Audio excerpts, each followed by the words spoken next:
paper 1, which is culture, language and communication.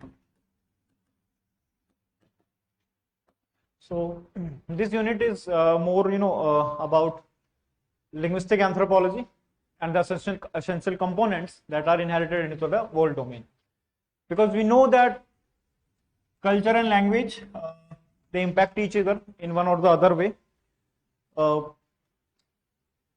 When we talk about the relevance of linguistic anthropology, also we have seen in the Sapir-Whorf hypothesis that it is the language which shapes the culture as per their perception. When it comes to communication, you all know that there are different types of communications, your verbal and non-verbal communications.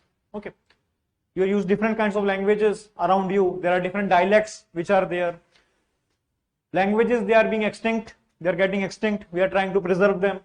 Okay, there are official languages for every country, for organizations, for institutions. Okay, we have all of that. We have structures of language, that how languages are constructed, which comes under your structure, the structural linguistics and descriptive linguistics. We have sociolinguistics, where we talk about the context. Not unit 12. Unit 12, no, it's unit 7 for paper. It's unit, yes. Abhinav, it's unit 7. Unit 12 was for morning batch. अब ऐसा ना हो कि so what I was saying, yes, we are talking about like this sociolinguistics, like how language is used in different social contexts. Okay, so we'll talk about that also. So from this unit, 3 important things will emerge. First is the Sapir-Whorf hypothesis from examination point of view, normally asked in 10 marks. Second is non-verbal communication. Okay, how do we formulate that?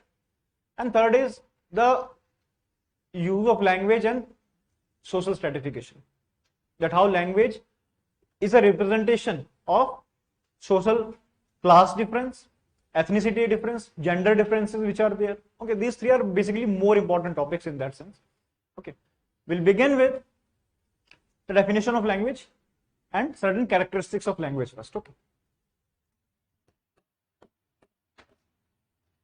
we will look at 2 or 3 definitions of this. Normally, when questions come like how language, for example, if I ask you, how do language structure things around you or your social environment, what will you say? Anyone? How language structures the social environment around you? So you have words for everything around you, more or less. So it provides you meanings in the end, that you have words for specific objects around you. That's how you structurize things around you. For example, there are different colors which are around you.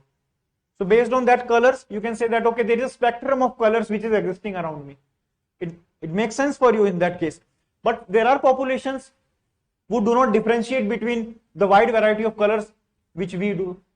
A very simple example, let me give a very basic life example, let me tell you about that. It's more of a stereotypical, but just for reference purposes.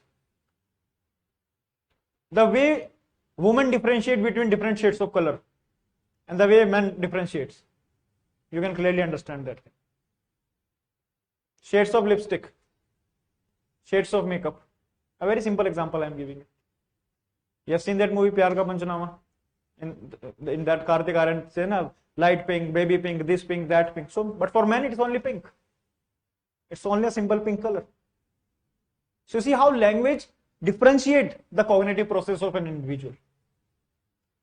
If I ask you, okay, if you see snow, what you will say? That what is the color of snow? White. But there are these community groups, there are tribal groups, indigenous groups in US who have 8 to 10 names for that same snow.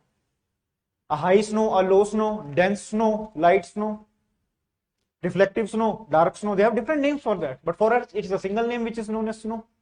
Maybe maybe they do not have more names for things like computer, but we have more names for that. For example, I am saying you, just example I gave you of this, lipstick shades and all. So language, it structures things which are around you. How you construct arguments based on it, how you construct sentences which are there, how you perceive things around them. Okay, so there was this debate that if a particular word is not there in someone's lexicon is complete set of words in a particular cultural library. If an individual is not aware of a word for a particular object, will he or she able to feel that same thing for that? If I say, for example, if I say the word pizza, you can clearly have a sense of affection or reflection for that. Okay, pizza tastes like that. It has a layering of cheese over it. It has certain vegetables, which has been, it has corn, it has cheese, that. But you get a mind picture for that. It gives you some sense of cravings. It gives you craving. But for a culture where there is no word for pizza, will they be able to feel that same cravings? But that was not the case. It was thought earlier that if the word is not there, people will not be able to get that expression within them. But if I do not have the word for happiness, will I not feel happy if some happy things happen with me? Will my facial expressions will not be of happy? It will be. I will smile, even the fact that I do not have the word for that. So there are these contradictions. They are existing in that whole domain in our daily life. These are there. So there are more than 6,000, 7,000 languages which are around us, and each language is a universe in itself. Each language is a universe in itself. They have their own set of rules, their own set of history, they have own set of regulations, own set of evolution, own set of people who speak that. Normally 8 to 10 languages are the ones who are more dominant. Hindi, English, your French, Arabic, Russian, and which else? Hindi, English, French, Mandarin, and 1 or 2 more maybe. Okay, these all are more or less the dominant languages around. Rest are very confined to different geographical areas. Okay, so every language is a microcosm in itself, a universe in itself, and within this domain we will try to understand that how languages shape our perceptions, how they influence our cultures, how they influence us as an individual, and how we influence languages. We'll talk about the Sapir-Whorf hypothesis, but before that we'll start with what language is about, what is the definition of language. Okay, so anyone, what is language?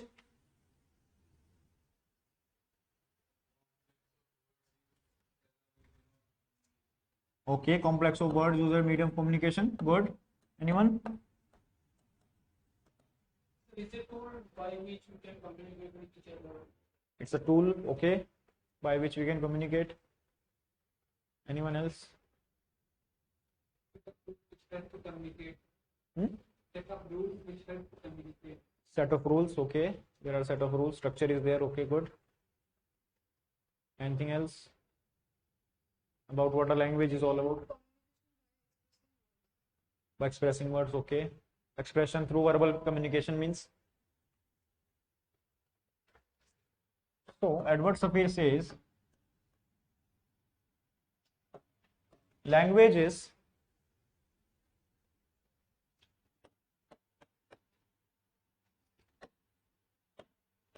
a purely human and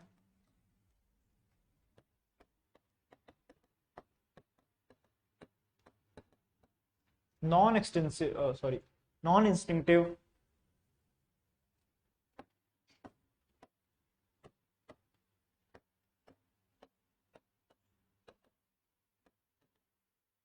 method of communicating ideas, emotions,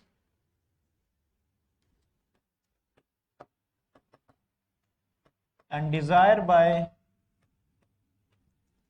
means of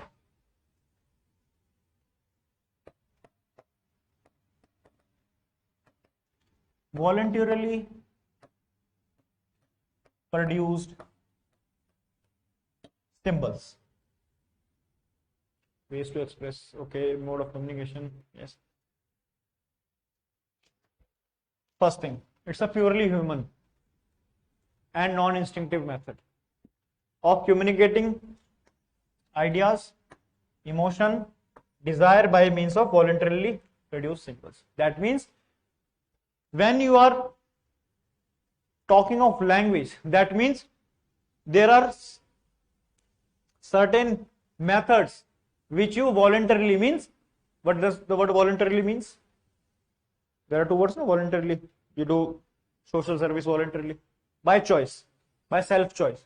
You are using certain methods, you are using certain apparatus, instruments, by way of which you express your inherent ideas, your emotions, your desires to some other person who is also a human. And these are not instinctive. Means instinct, you know, you have heard the word instinct. What does it mean? Instinctive. That these are created in an artificial environment basically. Okay. Despite of the fact we live in a natural world, we are using them in an artificial manner because we want to convey something to a set of people or a set of or an individual who is able to understand the same thing which we want to. But that is not always the case, especially when it comes to verbal and non-verbal communication. There was this, let me tell you, there was this time when one of the US president, he went to some South American country. It was a country, some South American country, it was some Latin American country, I remember. So, you have seen that these politicians, when they are flying on airplanes or go, so they wave to people around who are doing all those signals. But the signal, but the expression he gave from his hand, it was not well received by the local people there. His speech went excellent, the way he communicated through verbal means, but the non-verbal means through which he communicated, it was very offensive to that people. For that individuals, it was okay. He's somehow, I don't know, did like this or like this, somewhere like that, and this symbol was considered as something very offensive in that culture, and the people were very upset with that, and he has to in the end understand that and apologize for that thing. So you see, by verbally he was able to convey everything and they were happy, but the moment this thing happened, it all went into disposition in that sense. So you have to express it through those symbols which are understood by everyone. So look, symbols are culture specific, as we know that, okay, but there are some cultures which are universal in their expression. So this is by Sapir. Second is by Noam Chomsky.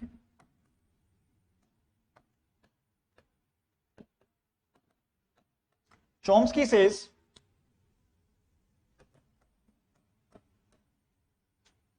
a language is a set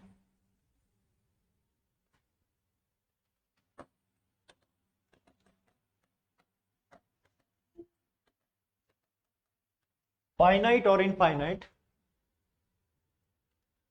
a set of sentences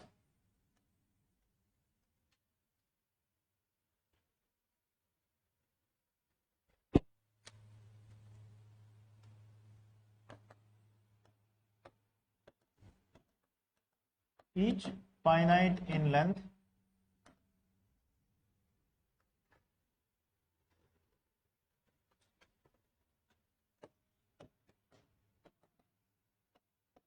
and constructed of a finite set of elements. So it's basically, Chomsky is basically trying to frame the understanding of language in terms of particular set of sentences, set of finite or infinite sentences, that there is a set of sentences. These are not simple words. It is more of like when cells combines, they give rise to tissue, tissue give rise to organ systems, and organs when they complete, they give rise to an organism. Similarly, in linguistics also, we have certain basic elements, the morphemes, syntaxes, which are there. When they constitute, they form a sentence. When words combine, they form a sentence, each finite in length. A sentence cannot be infinite in length, but that can be infinite. You can write till infinity, no worries in that. But the sentence, it is finite. It has to stop somewhere. You can write longer sentences, but in the end you have to give a full stop to that. constructed of a finite set of elements. And what are these elements? The structure elements of that language. Okay, the underlying structure. There are two kinds of structures: deep structures and surface structures. Deep structures are the one which are hidden, which are not visible of the language, how it is constructed. The surface structures are one which you can clearly, which are visible to you in that sense. If I am speaking something, this is visible to you. You can clearly note it down. Okay, I am speaking something. But what are the deep structures which are underlying it? How it is constructed, from where it is coming. That is what about the deep structures. Okay, so these are two things. So this is according to Chomsky.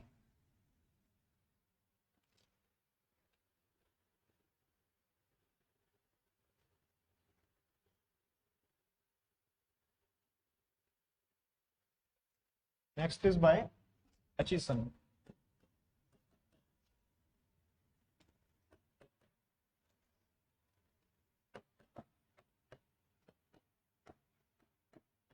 Atchison says that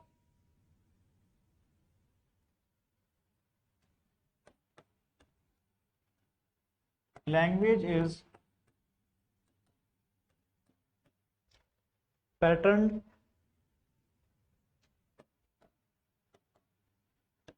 system of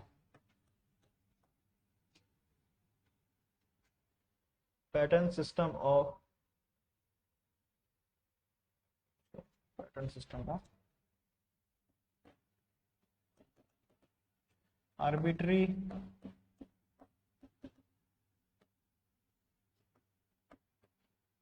sign signals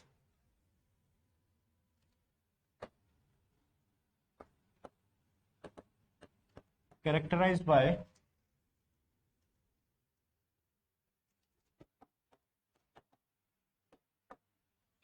structure dependence, that there is a structure,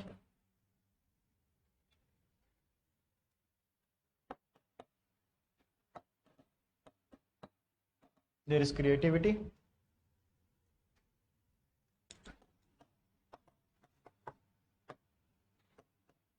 displacement, duality, and cultural transmission. Again, in every definition we find that there is a pattern, there is a system which is in place. It is not haphazardly placed, just like it is more or less like our social structure which is patterned. Okay, the systems which are patterned. Similarly, language is also a patterned system, which is characterized by there is structure dependence, means there is a set of rules which govern the whole process. Creativity, no doubt, self-explanatory, that you create. Displacement, that words from one place can be shifted to other place and still be understood in different context. There is duality of language, such as you code switch. You know what code switching is all about? When you speak, suppose for example you know multiple languages and you are speaking with a person who knows Punjabi, and and you also know Punjabi and Hindi and English. So when you are talking with that person, you switch in between English, Hindi and Punjabi. You normally do in your life when you talk about, when you speak in Hindi and English, you switch between them based on the context, based upon the based upon what we say, based on the utility of that particular social aspect. Okay, and cultural transmission. So language is to be transmitted culturally. So this is from their part. And a combined definition can be said as language is an arbitrary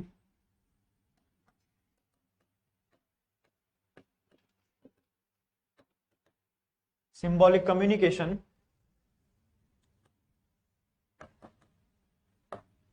systems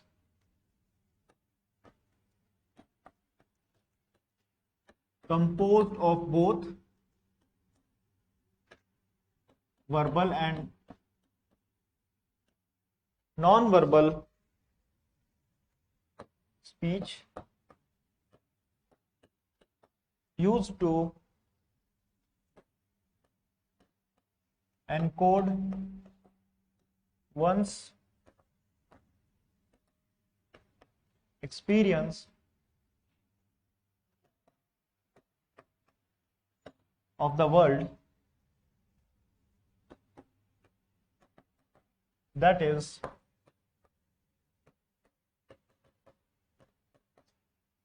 see, I could have given you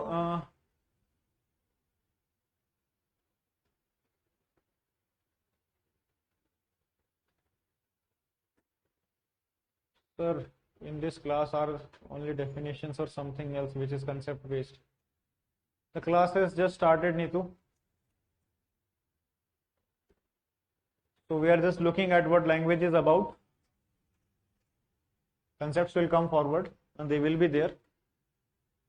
So we can, you see, in normal terms, we can write that language is about communication. It is simple that it is a mode of communication between two individuals. But here what we have to understand is that we need to encode one's experience. We need to encode our experience of the world that is shared with others. We have to look in that perspective. We have to look from an anthropological perspective that we are living in a world, and to communicate with that world, we have verbal and non-verbal systems in place. We have verbal and non-verbal systems in place, and we need to encode that through our experiences, and we have to share that with others. That's how language is constructed in social systems. We could have simply write that it is a means of communication verbally and non-verbally. No, but what about this factor that there is a world out there which you share with other people? Okay, so it is not confined to one-on-one system. It is about encoding of experience through symbolic systems. There are symbols in languages. Language is all about symbols. How you communicate those symbols in the end. Words are symbols. Things around you are symbols. Okay, everything. Okay. So this is what language is all about. Now we will look at certain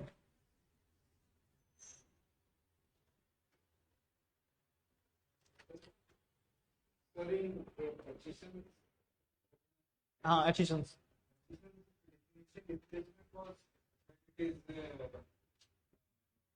The words are the same in different places. That is what is displacement. See, when we talk about displacement, normally what we tend to say is that you can talk about thing in distant, remote past as well as in future. You can do that. You can displace words in past, you can displace word in future. You can do that, na? You can say that that might has happened into that case, or that will be happening in future. You have words to identify that particular aspect, experience. So you are displacing those words into remote past or remote future.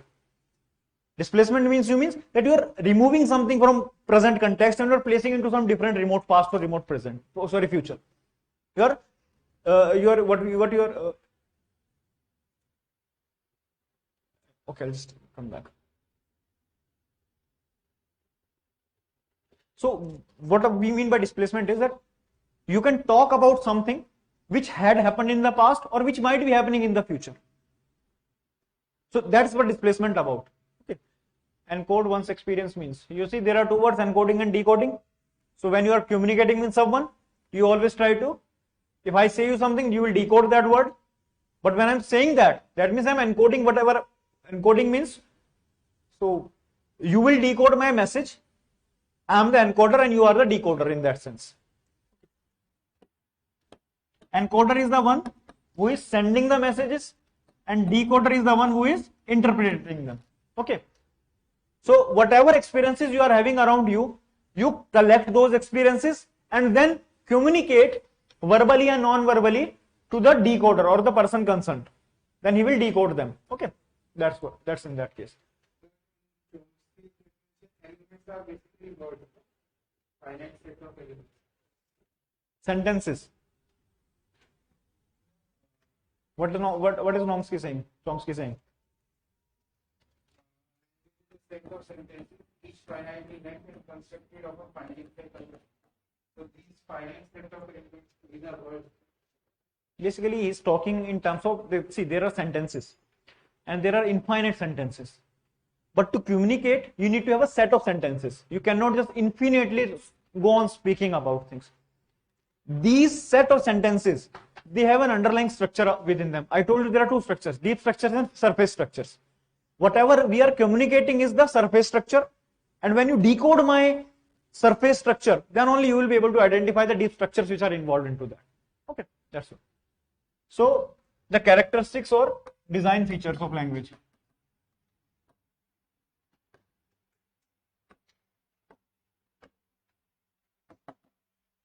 Okay.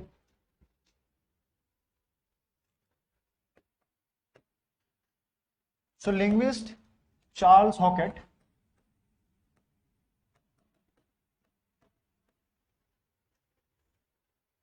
he created a hierarchical list of characteristics or design features, listing what aspects of listing what aspects are found there is this thing.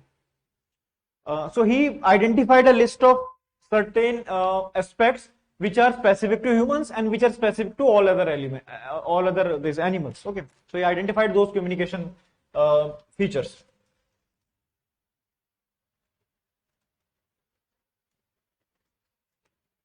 So there are 13, 14.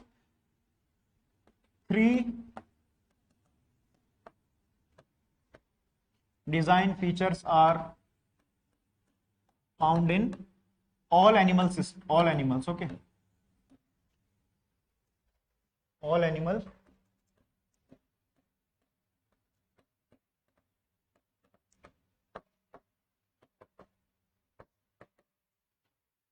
So there are 3 designs or features which are found in all animal systems.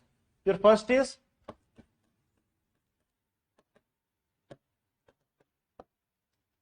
vocal auditory communication.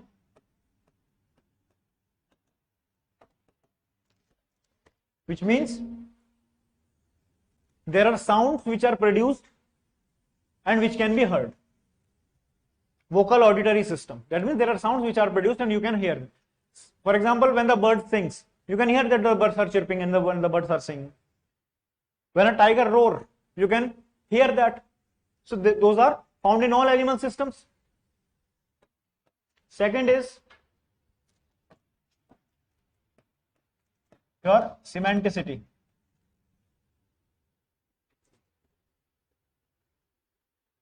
That means sounds which are produced, they have meaning attached to that. Each sound which is produced, they have meaning attached to that. For example, anyone with respect to animals? When you hear birds singing, the kind of the kind of sound they bring out, they have different meanings to that. At times they are saying that this is my area. There are sounds which say that this is my area. There are sounds which expresses the feeling of they are looking for a mate. Similarly happens in other animal species. Okay, they produce different kinds of sound to attract different kinds of this.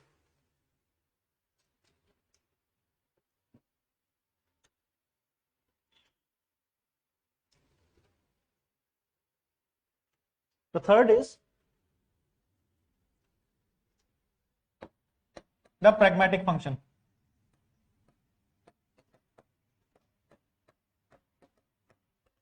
Third function is the pragmatic functions, means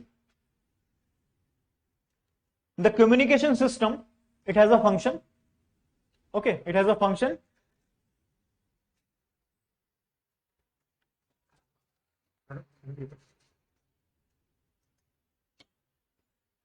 So every what I was saying, every communication system, it has a function, and that function helps in survival of that particular communication system. Okay, that's one thing. If the birds do not have a particular mode of singing to acquire mate, they will not be able to reproduce. Okay, so there is a function which is attached. So these 3 things, they are common to all animals. Okay, apart from being the characteristics of language, these are common to all other animals. Now let us focus on found in humans and some other animal systems. We'll move forward from here only. Found in human and some animal systems.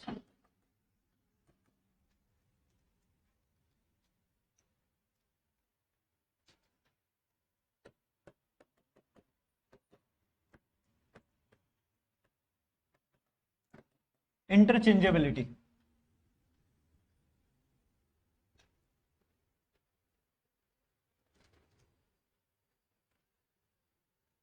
So means members of a particular species, they can send and receive messages. That is one thing.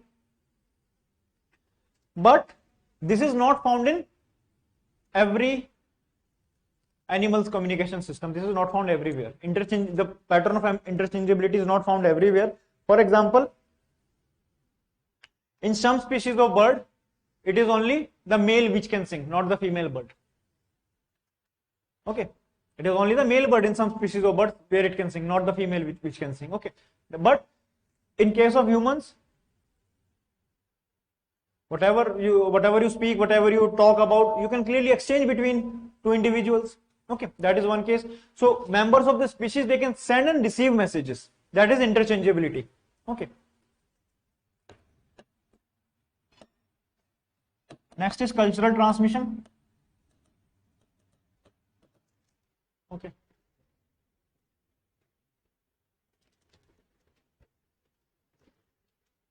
Very simple, that it is not an innate quality. You have to learn language. You do not get it genetically gifted. Okay. You have to learn it during your lifetime. Sixth is arbitrariness.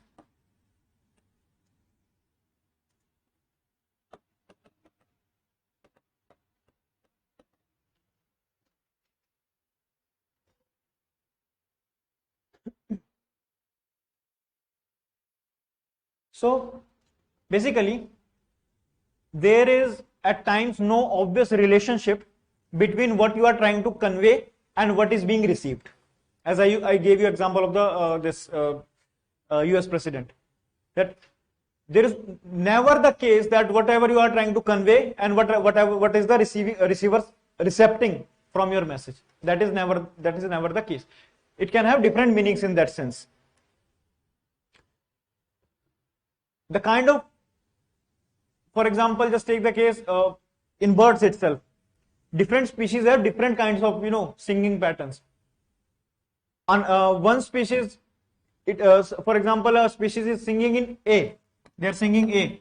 So the other species, they cannot understand what A exactly means. It is a sound for them. Okay. So arbitrariness is there. So it is never the case that there is no obvious relationship what is being communicated and what it refers to. Okay, that is one sense. So apart from it is found in humans and some animal system, now we'll look at found only in humans.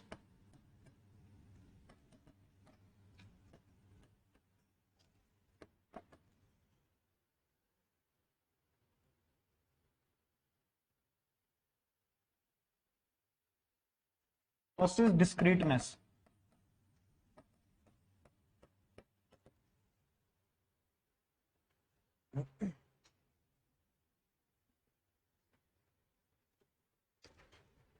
So what happens in discreteness is that there are certain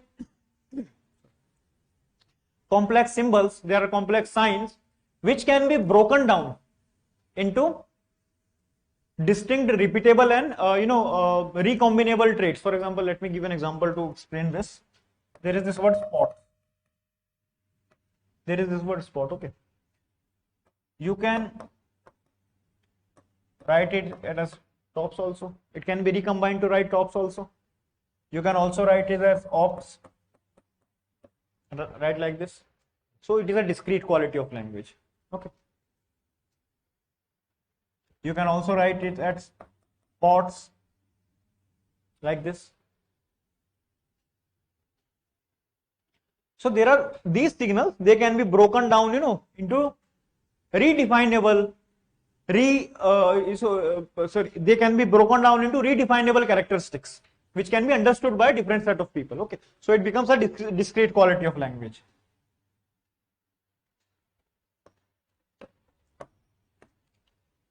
Next is your duality of patterning.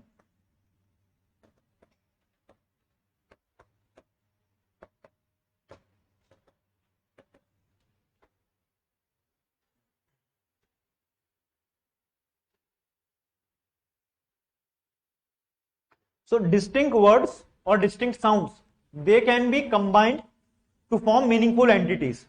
For example, we use the word brunch for breakfast plus lunch. So the words breakfast and lunch, they can be together combined to make the word brunch. So you can combine meaningful entities to generate a third meaningful entity in that sense. Okay, that's one other thing into that perspective.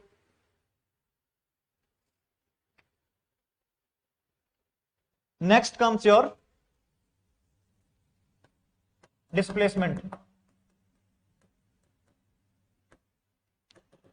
I've told you, I have explained you about displacement, that ability to communicate about things in remote past, or or in space, basically in remote time and space.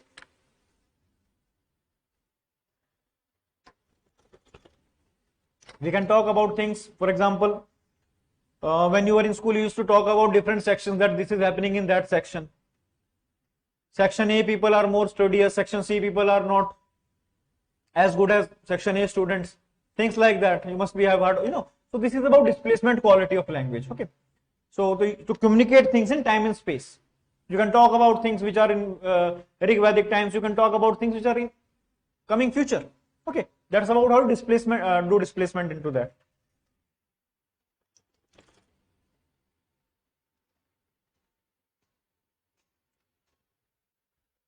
Next is your productivity.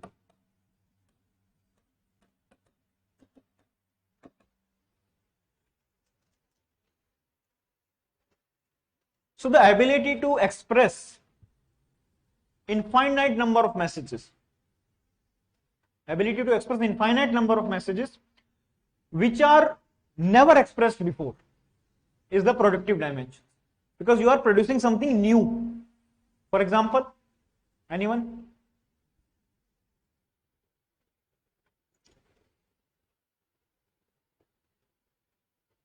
Something new, newer words which you have heard for the first time, something came into newer.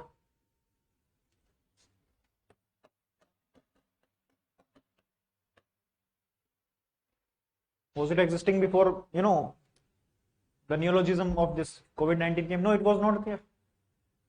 There will be many more words which you can, think around you. Think one or two more words like that. Lockdown and all. In lockdown was existing already. It was there. Exactly. The word crypto. It is more or less a recent productivity aspect of productivity. One, two or more. Batao. Nanotech has been in use for a. It has been in use. The clone has been already done years back. It has been there from 1960s, 70s.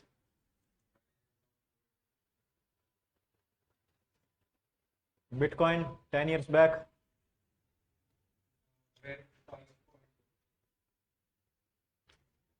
Web has already been there. The word web is there, na? Bitcoin, sologamy has been there. English, yes, it can be one. Bitcoin. When did Bitcoin came into prominence? Anyone? Financially. And where is the statue of Nakamoto? Hungary. In Hungary, the statue of Nakamoto has been there. It's a bronze statue. And what is the value of Bitcoin now? No one? Huh? 15,000. It was in the last bull run. Now it has reached around 20 something, 18, 19, 20,000 something. ध्यान रखा करो. Still, memes has been there. Shriram, memes has been there in anthropology from the time of Clyde Kluckholm, Alfred Kroeber. Okay. Next is recursiveness.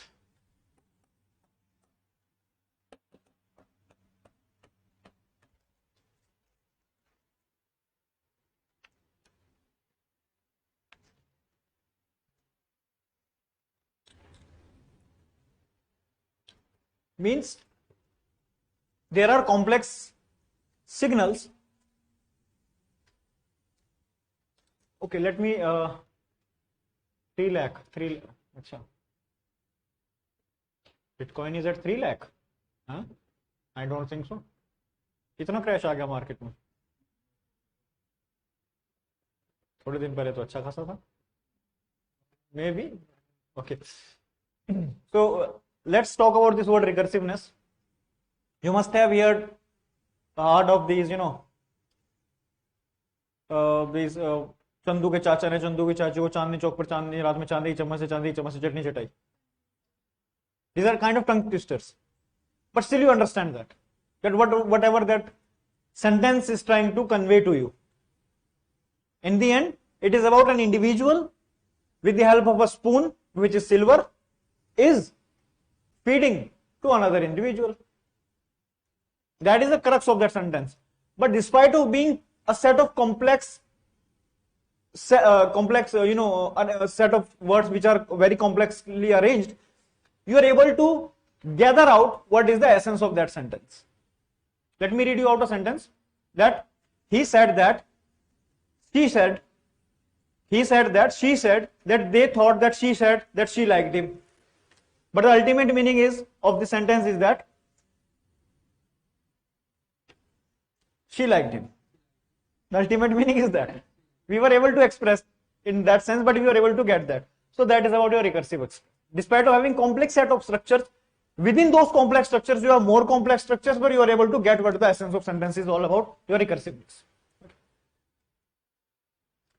12th is your prevarication.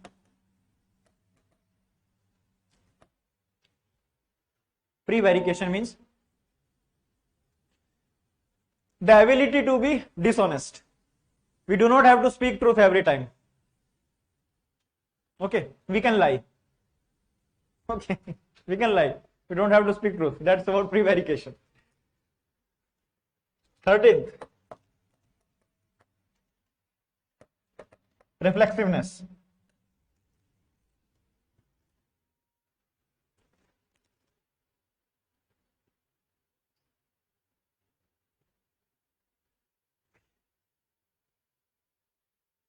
So means when we talk about reflexiveness, we can say that if I am sending a message, it can be about some other message too. If if you are communicating and if I am trying to convey a message to you, it might be the case that I am referring to some other message in order to make you understand that what I am trying to convey. So you are taking as a reference of other third message to point out a friend. That means it is reflexive in nature. It is not bounded by only 2 sentences. You can use some third sentences or third messages to incorporate into your nature of conversation to make the other person explain that what you are trying to convey in that sense. Okay. And the last is learnability.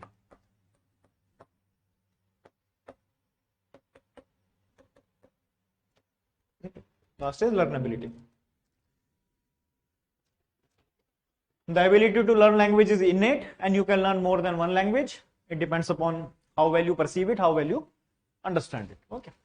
So these are about the designs or the characteristics of language according to Charles Hopkins. Can be asked, explain the nature of language. The characters of language means the nature, the character of language. You have a lot of them. Okay, and these are, compare with these which you read in communication studies and all. These are very different from that. Okay, these are more focused on the social experiences which we have. Here we have 3 things. First, which is specified to animals. Second, which is specified to some animals and humans. And third is which is completely specified to humans only. Okay, you can write in that sense also. You can write in this a complete order also without mentioning that this is specified to animals and that order. Or you can write is like this, making a chart, features and draw the chart. Out of 14, I guess 5 or 6 you can definitely recall at any point of time. You can recall any point of time? You can recall 5, 6 any point of time? Okay, tell me 3 without looking at the board.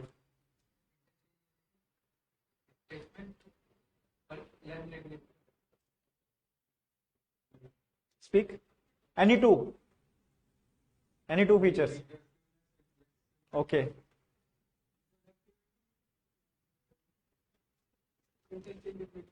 Yes. Reflexiveness, description, yes, Yes, you did.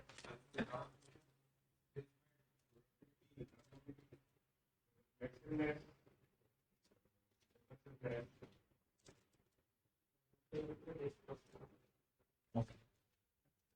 यहीं से देख के. Huh? No, that is good. And what is prevarication? That you can lie. Okay. Okay.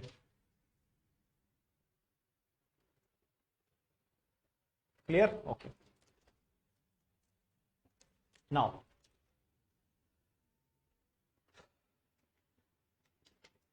let's look at universals of language.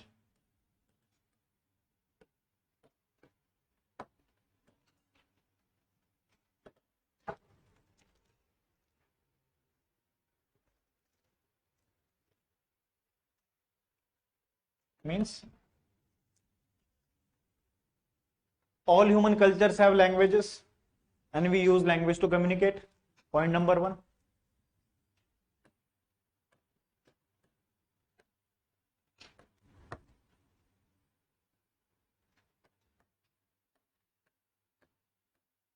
First is this, that we have language and we use it for communication purposes.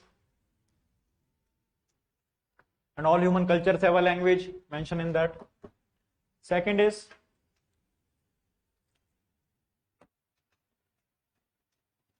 languages, they change over time. Okay, they change over time, and it is a reflection of the fact that cultures are continuously changing with time. Okay. Third is languages in human culture, they are systematic, they are rule driven,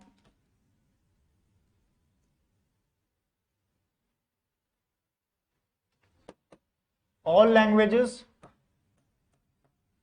they are symbolic systems.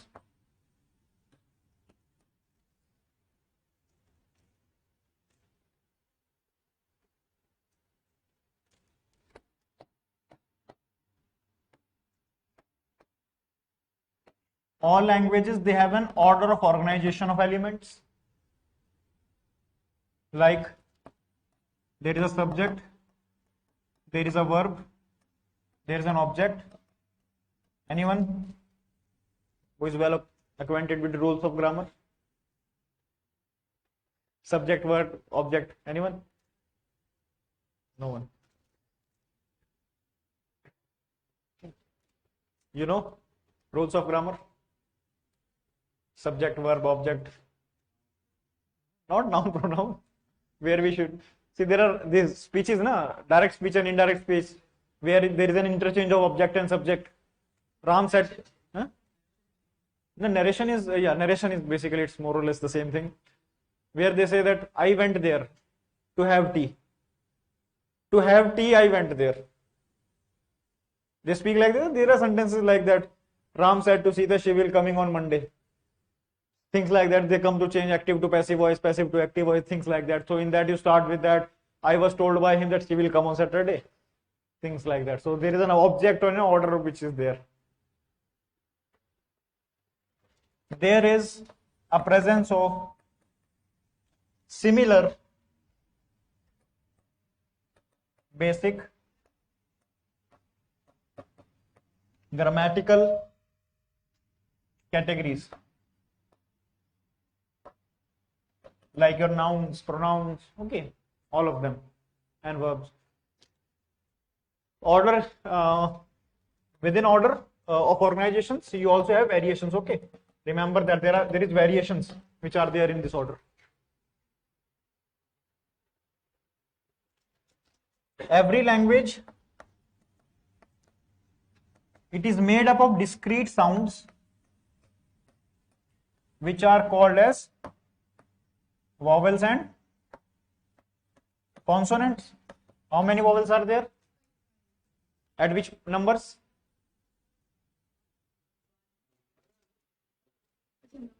At which numbers? A is at 1, E at 5, I at 10, O at 15, I 9 पे है. And rest 9 and 5 14, 14 and 5 19, and that A, E, I, O, U at the end. And how many consonants are there?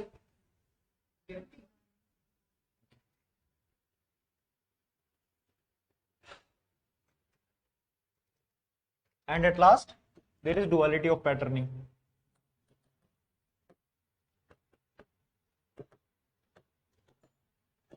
There is a duality of patterning.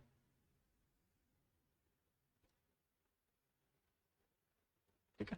These are the universe of language which you will find more or less in every human group who speaks. Is there any human group which do not speak? Is there? Huh?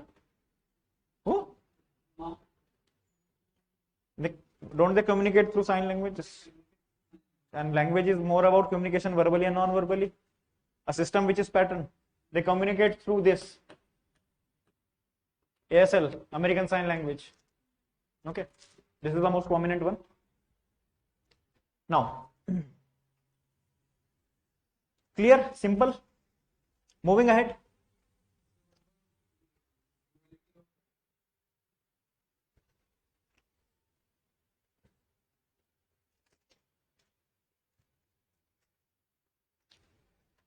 Duality of patterning means that it is not mandatory that whatever message you are conveying to me, that I will understand in that sense.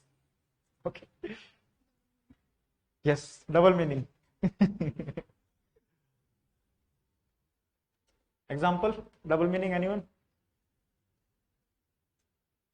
No examples. Never mind.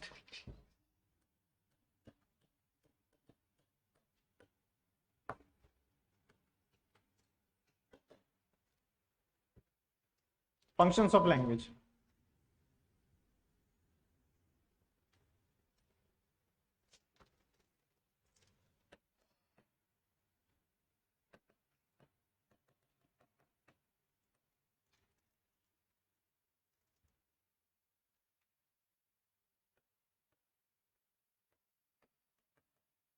So Ludwig Wittgenstein was a philosopher, quite famous philosopher. In his book, anyone heard his name?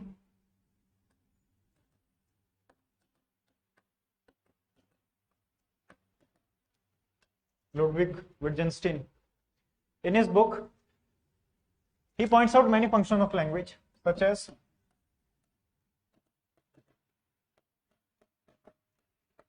describing objects,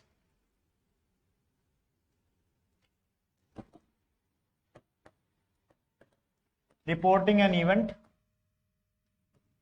okay, reporting an event,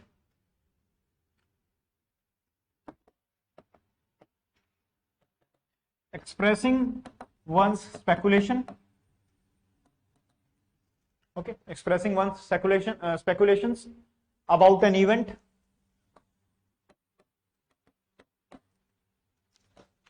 okay,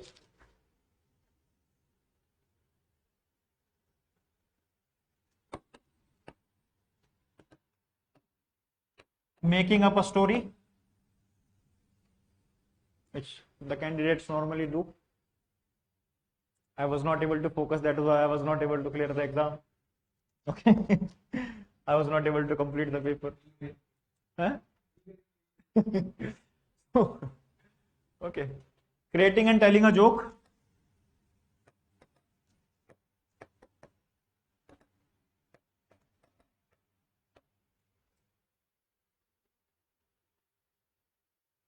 Translating from one language to another. Okay.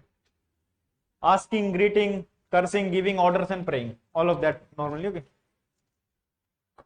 Just write it. Asking, cursing, giving, praying. So this is according to Whittington. And these are all the normal functions which we experience in our everyday life. Okay. You must have been observing all of them. Praying, giving,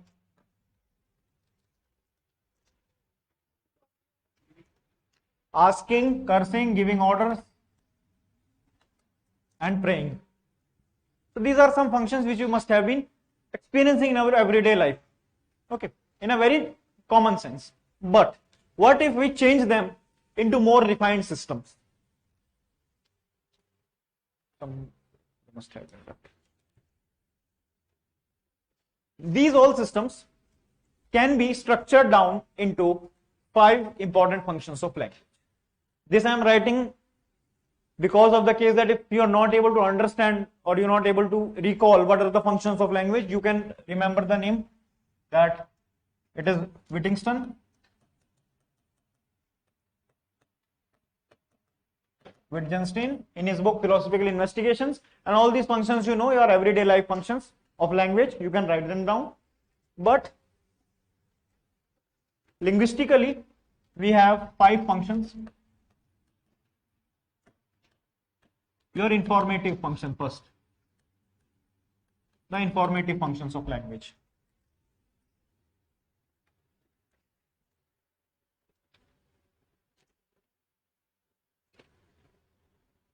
When the language, is used to describe the world or to reason about it, to describe the world and to reason about it, it gives an informative function about it.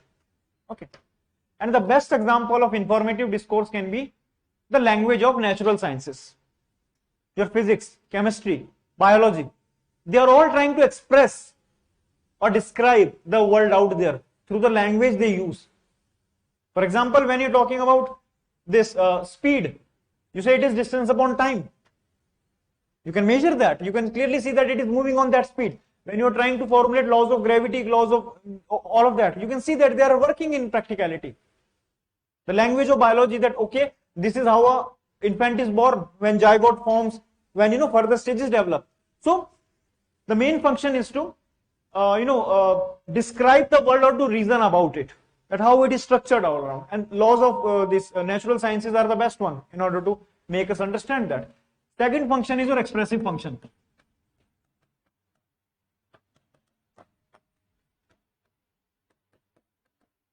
Second is your expressive function.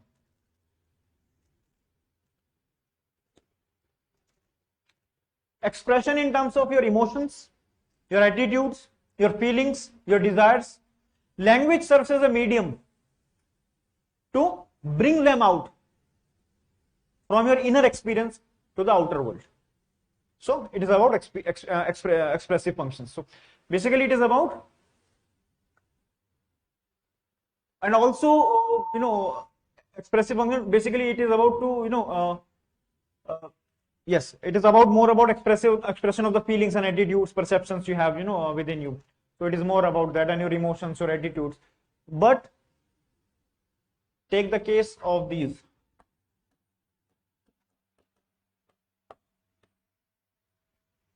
Emoticons. They are the real victim here. They are the real culprits when it comes to the expressive function. Even if you are angry, you can send someone this. Even if you are happy, you can send someone this. Yeah?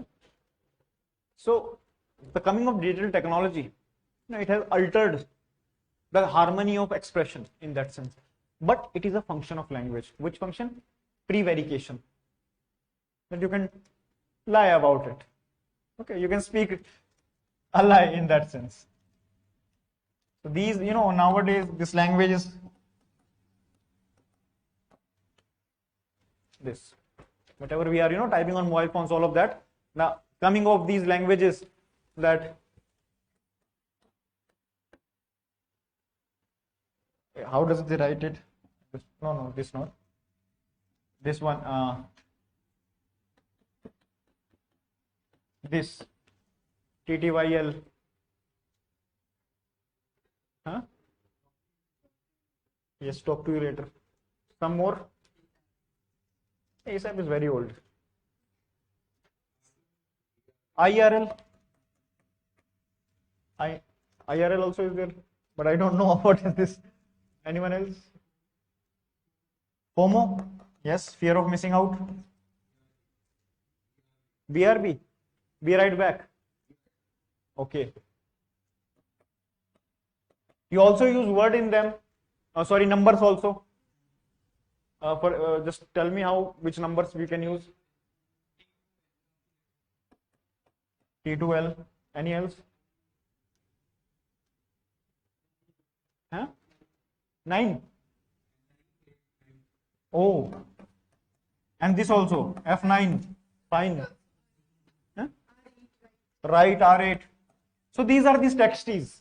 We call them BRB, be right back. Yes, all of them. So these are these texties language. We call them as texties. Okay. New word for the day.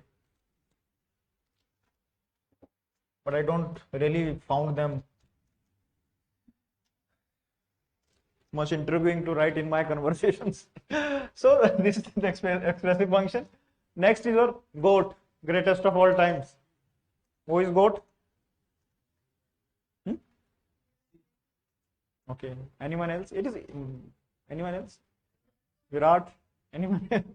See, Sriram is writing 143. Yes. Great.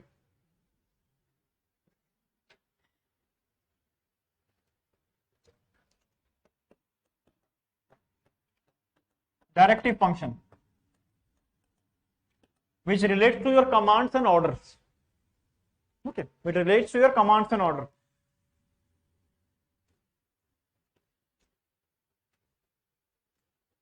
So when in directive, it is most preferably used to direct an action, cause an action, or restrict an action.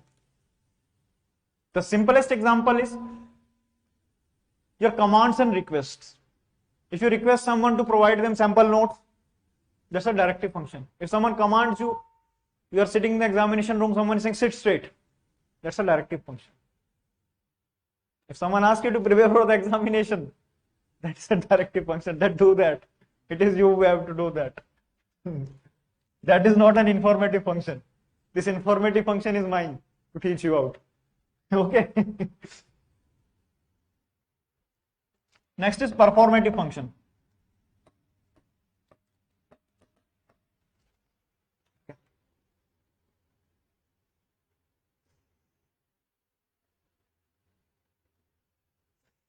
So whenever you are speaking, when you are uttering some sounds, they have to be performed in a situation where it can be transcribed and translated, as well as it can be understood by the set of audience who are present there. Okay. When we say that language is performative, just like gender is performative. You perform gender in everyday life. Who says that? Judith Butler.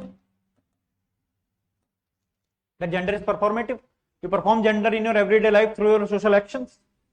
Similarly, language is also performative.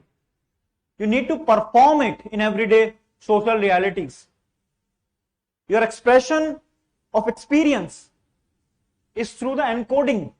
As when we are talking about encodes, the encoding of experience is through your performative actions. Okay, that's one case. And the fifth and the last function is multiple functions.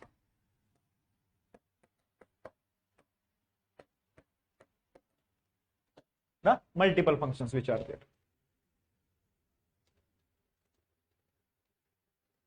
So, except in occasional cases, we use multiple functions of language every day.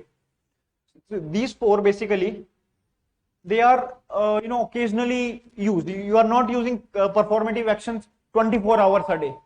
You are not using informative functions every day, or sorry, every hour of the day. But these multiple functions, apart from them, whatever is left is being used every day. It is used every time, more or less, when we say, people make use of, people make use of language in different forms in their everyday life. Apart from using these functions, there are some other inherent functions which people use in their everyday life. So they come under multiple functions. Okay. So these are the 5 functions of language. Okay.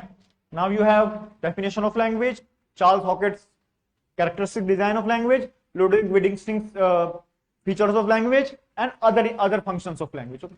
These things are clear as of now. Now we will move towards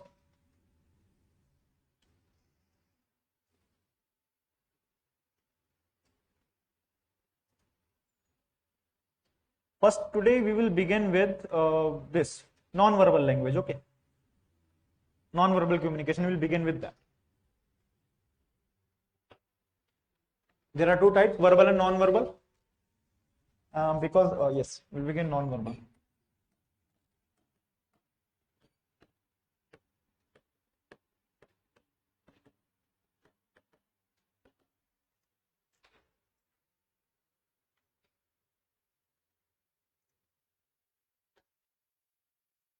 Your non-verbal communication, as said by Edward T. Hall. Edward T. Hall is one of the one of the prominent figures or founders of the study of non-verbal communication. He says that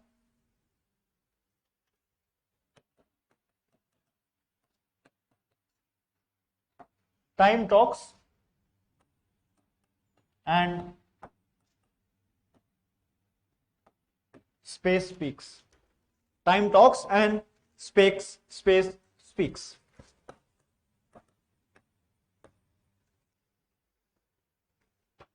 So if a question on non-verbal communication comes in examination, mention this, that what Edward T. Hall has said, because these small quotes, they really help out in making the examiner understand that you know the discipline to the depth. You are not, as I told you, you are not just confined to the surface structures, you know the deep structures of the language. Okay, that's what I am trying to do by providing you these deeper structures. So your non-verbal communication, it includes what? Anyone? Okay. Gestures.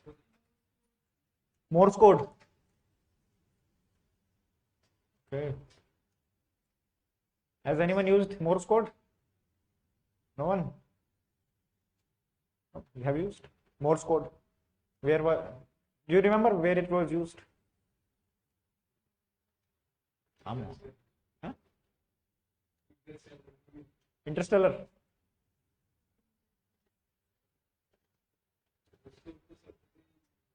Now it is not much in. Have you seen? I don't know, but my introduction with Morse code, later, you know, quite old. During Battle of Saragadi, 1896-97, remember? There were some 6 Battle of Saragadi. Akshay Kumar's movie Kesari. Huh? That's the movie. I have not seen the movie, but I've seen that. I've seen that on Netflix, which is in which Mohit Rana is there. There they used to have Morse code for communication between 2 forts which were there. Okay, and at the last moment, their Morse code was disrupted by someone, and it led to war. Battle of Saragadi. There were a few 6 men. Suna to hoga. So say yes, na. Come on. Paralanguage, yes. So yes, paralanguage is one of them. So when we talk about nonverbal communication, number 1, artifacts.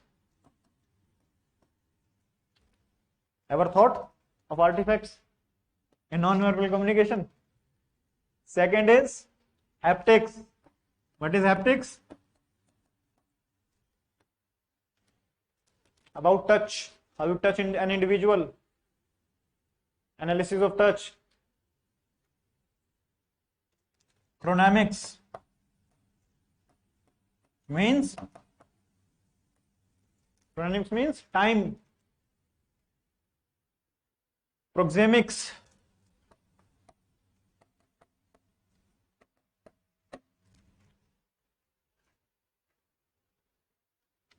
Means space. And kinesics means bodily gestures. So when the questions come on non-verbal communication, you should have been knowing these things, okay? These 5 things, and we'll deal with them.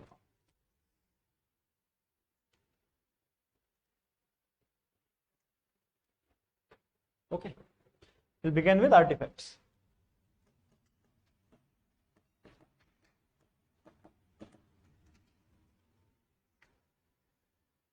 So you see, there are many people who have modifications on their body. They have tattoos, piercings. Okay.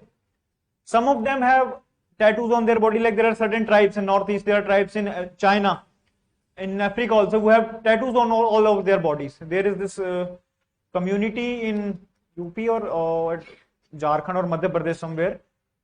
They have tattoos ingrained on all over their body. Okay. They have tattoos ingrained on all over their body. And it serves as a mode of their identity to communicate that they belong to a particular tribe or particular sect. Okay, that is one thing.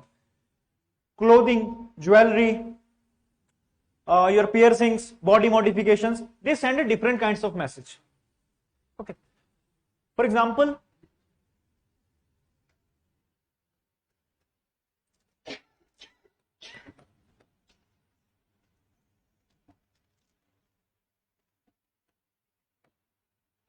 the Tuareg people of Africa, the Tuareg men, especially the men, okay, and they live in Sahara, these group of people. So these group of men, the people of this community, they often wear veils. Veils, you know, means parda. Veils are parda, kind of that.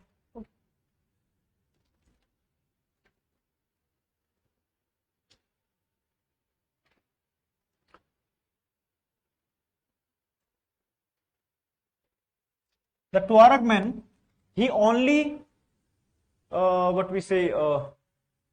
only lowers down his wheel when he is with people who are of lower status than him. And if the wheel is high, that means he is non-committal to people to talk with. So you see, if the wheel is lower, that means he only lowers down his wheels when he is with people who are of lower economic status than him. But if he's with people who are higher economic status, who are more or less about his own economic status, a bit higher, so he raises that wheel. Okay, that connotates that there is a economic differentiation in that society. Similarly, there is this group of it's Koyala, or the name is like this, Koyala, I guess. So there is this Japanese girls from 14 to 20 years of age. They, speak, they do different kind of makeup, they do different kind of activities through their gestures, so that they get confirmed, to express what they feel about. They dress in terms of, certain anime characters. Okay, they do makeup in that sense, so they wear jewelry in that sense. Okay, all of that. They do like that in that sense. So your tattoos, your piercings, all of that, they give you a certain message. For example, there are certain cults. There are cults across the world who have, different messages which go from their clothing. Okay. So, example, North Korea. There was this dictate that everyone has to have the same kind of haircut which the dictator has. Out of that, so all of those things. So that haircut is a body modification in the end. Okay, all of that. After artifacts, the second is, let's take a 5 minutes break, okay? Then we'll begin again.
Okay.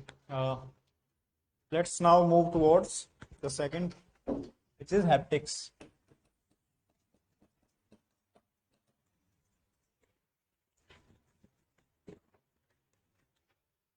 So haptics refers to study and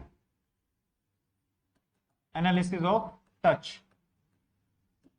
Study and analysis of touch. For example, handshakes, pat on backs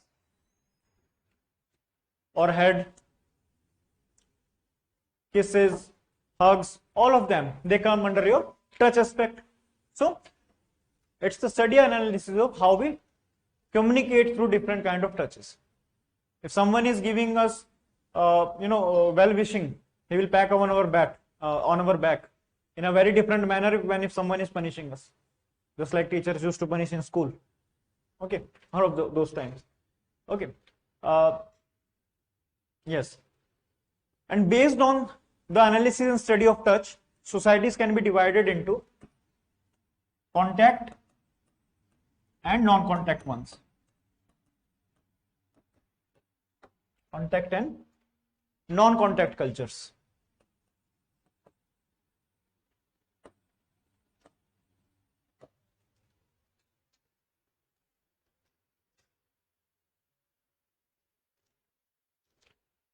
So in contact cultures, we have interaction and communication of people at a closer distance, frequent touchings.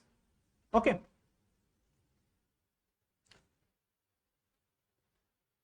Okay. Close contact interaction, frequent touchings. Okay. And close distance and frequent touching. And these are common in Middle East, for example. These cultures are more common in your Middle East, India, and Latin America.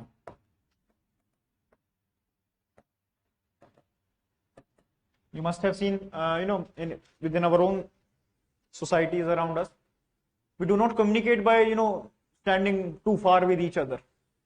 The kind of bubble we have around our communicatory systems, we normally tend to interact with people after having a 1 or 2 feet gap at max.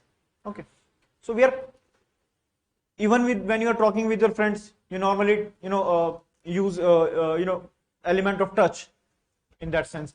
When you meet them, you hug with them, you do handshakes with them. Okay, when you hang out outside, you exchange high fives and all of that. So these happen in there. But when it comes to non-contact culture, people interact at greater distancing and they avoid touching. Okay, they avoid touching. Such as your Northern Europe, America, and Japan.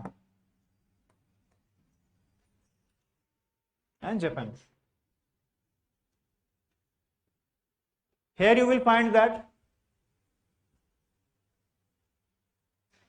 the radius of contact between two individuals, it is greater as compared to these cultures, because these people, they prefer more of individuality, personal space, compared to the contact cultures as such, because we do not have the concept of personal space here.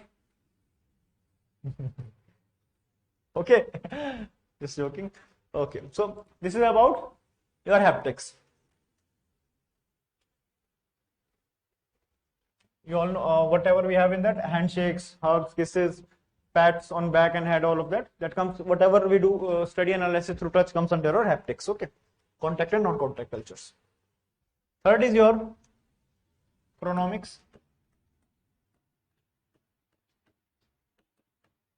Chronamics refers to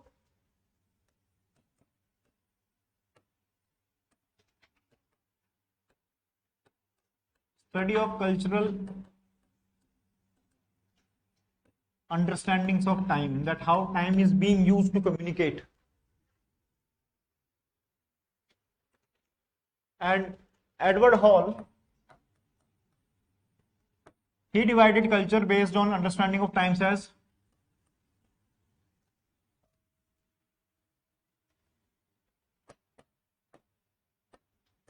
monochronic time, which is your M time,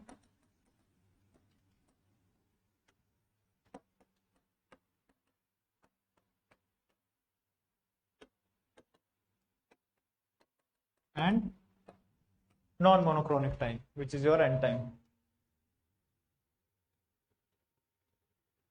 Sorry, it's sorry.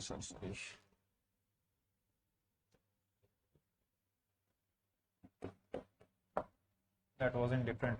Polychronic time, which is P time. Okay. Non-chronic was indifferent.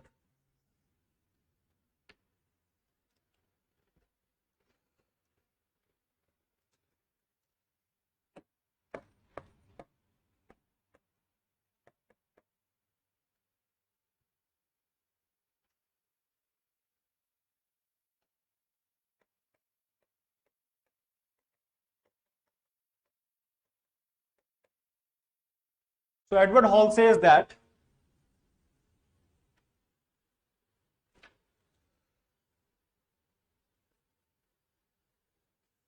in cultures which are M time or monochronomic, time it is considered as inflexible.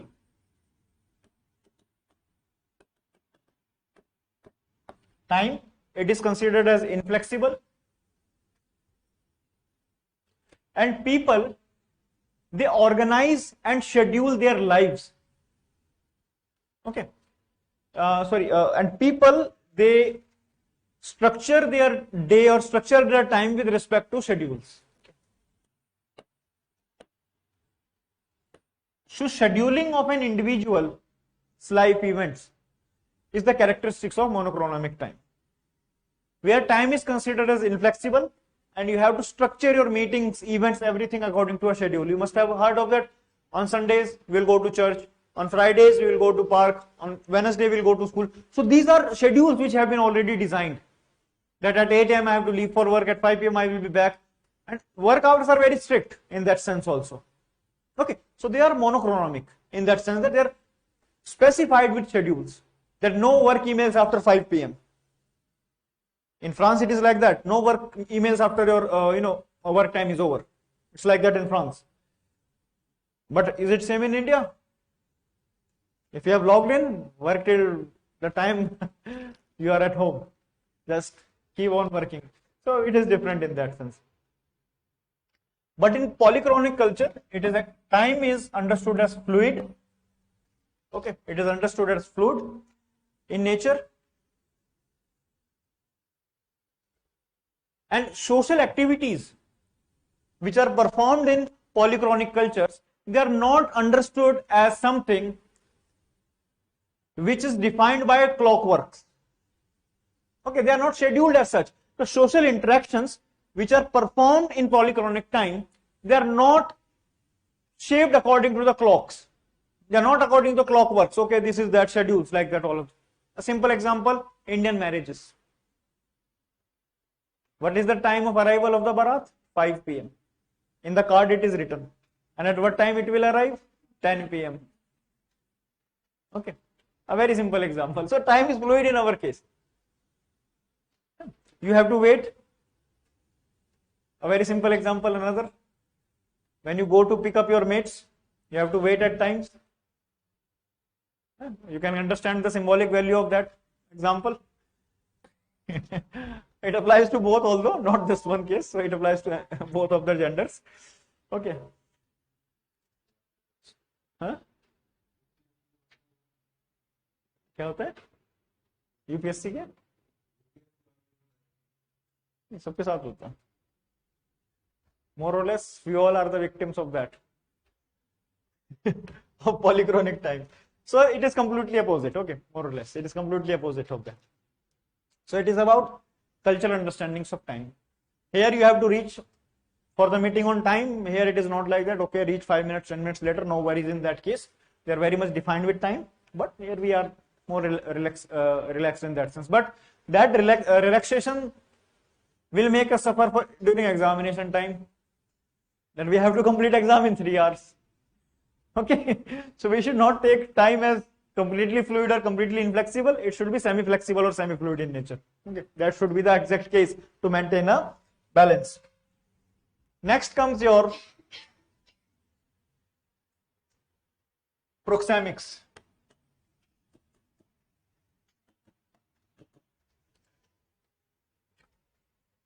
Which is your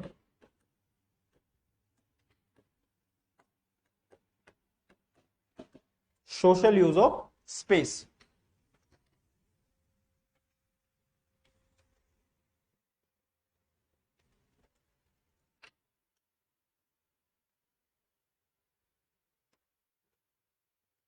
Yes, waiting of students for sir. I am on time, Rishabh. So social use of space, what does it mean? That you will send satellites into space and use for communication?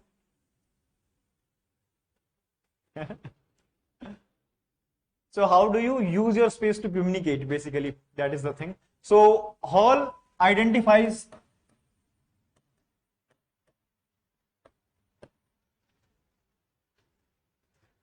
three ranges of personal communication.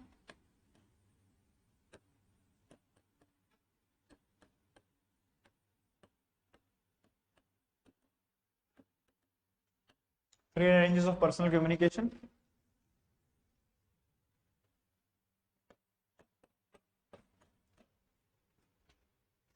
The first is intimate distance.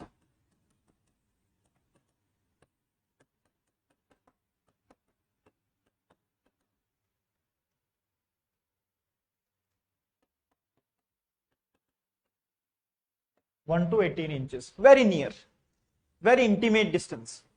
Okay. Which we normally have with our mates, with our friends, family members, people who are very close to us. Okay. We normally have this intimate distance with them. Second is personal distance.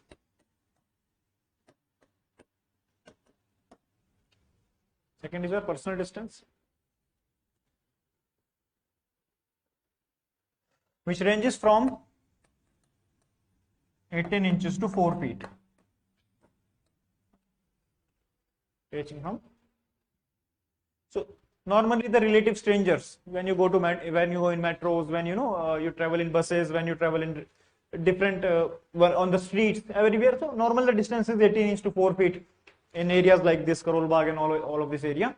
So the distance is this. This is personal. Basically, this distance is characterized, especially among strangers, you will find that. And among the third is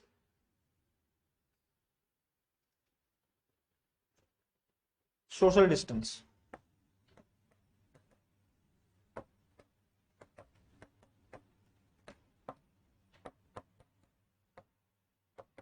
Four feet to 18 feet.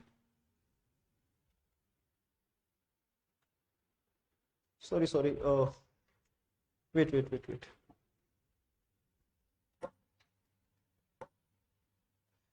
Intimate distance is among very close friends. Personal distance is basically with your friends who are, your colleagues, your acquaintances, basically what I was trying to say. It's not about strangers. Yes.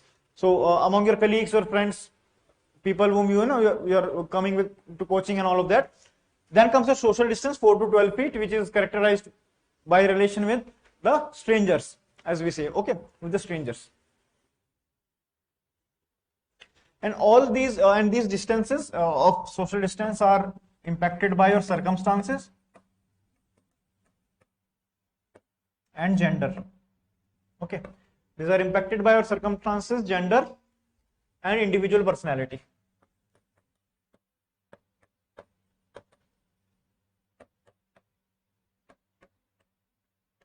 That there are some people who do not want to interact with people much.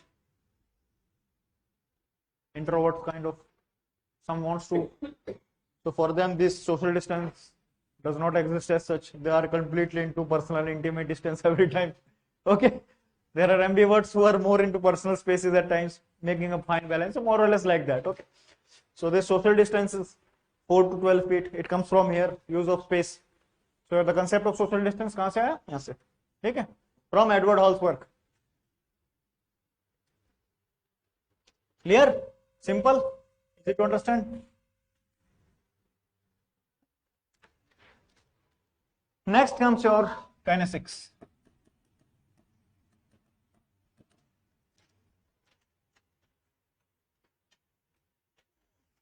It refers to, there are so many things into that.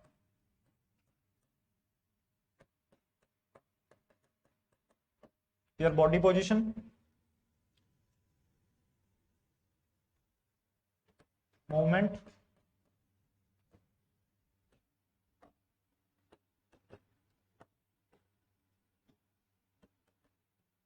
facial expression,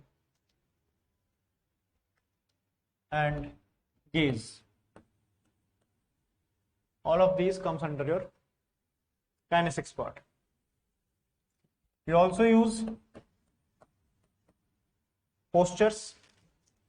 Okay, we also use postures, visual expression,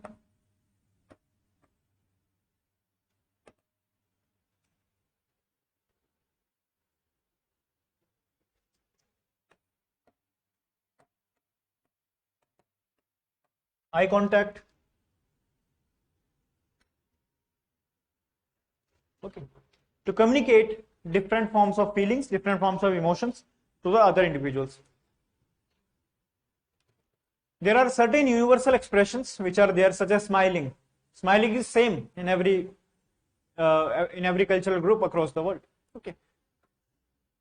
So when we are using bodily movements, when we are using gestures, basically, when using gestures, we tend to communicate. As I was giving you the example of the president, that how he did, he spoke well, but due to his these actions, due to his postures, basically.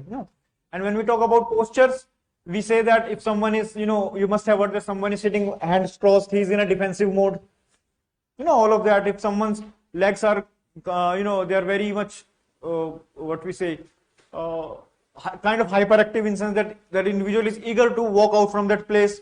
Okay, so all of that.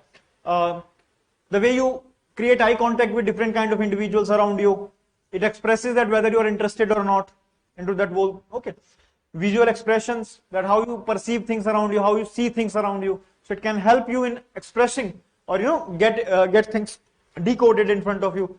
Movements, we have told, like facial expressions. If you do not like something, you make different kinds of faces. If you like something, you make different kinds of expressions.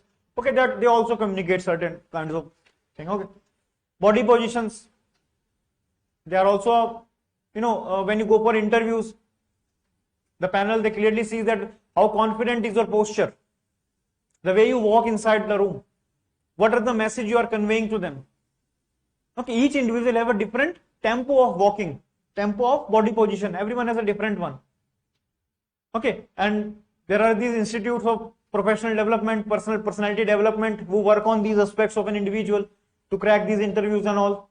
Okay, they guide you that what kind of hand movement should be there, whether you should minimize hand using or not.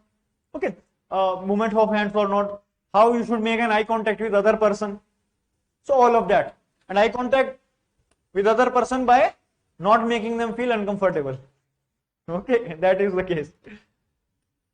Posture, I have told you, different postures, they convey different kind of messages. Okay, so this is about your kinesics part. Got it? And in non-verbal communication, studies based on different primates, especially your chimpanzees, orangutan, gorilla, they have been conducted a lot. There are so many famous cases of Lucy. One is Lucy, Onzilla is one. They were taught certain symbols.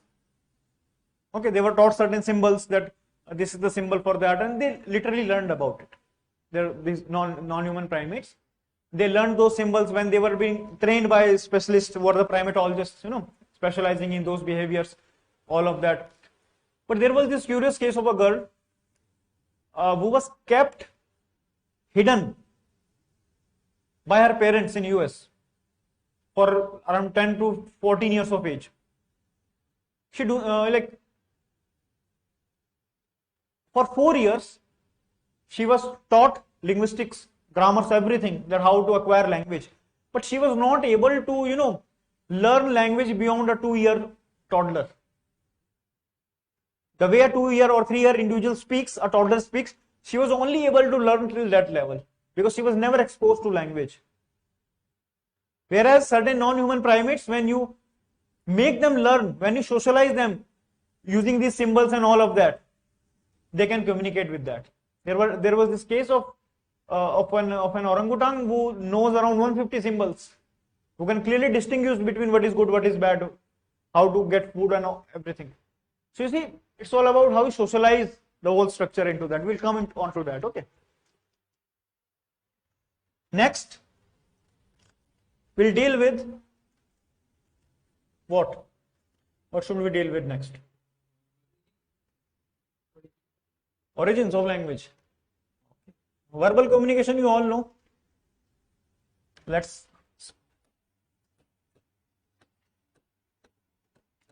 What do we have in verbal communication?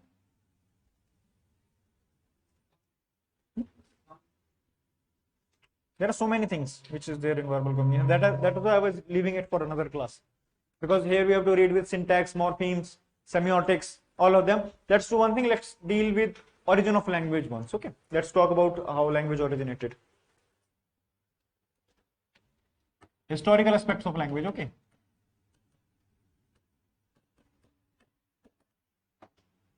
Historical aspects, origin.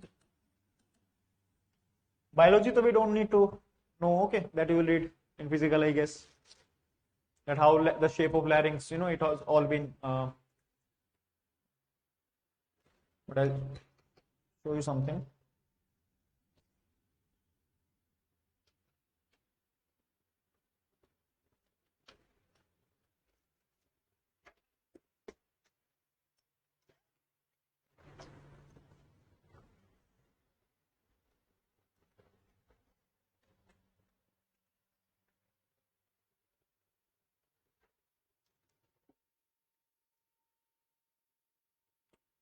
It's not there in this. Just give me a second.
So you see the anatomy of man versus the ape with respect to speaking of language.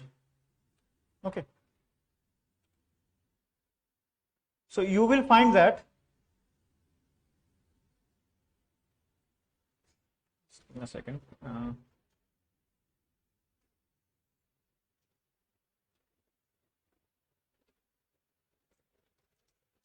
The larynx, see this, the voice box. See the position of this.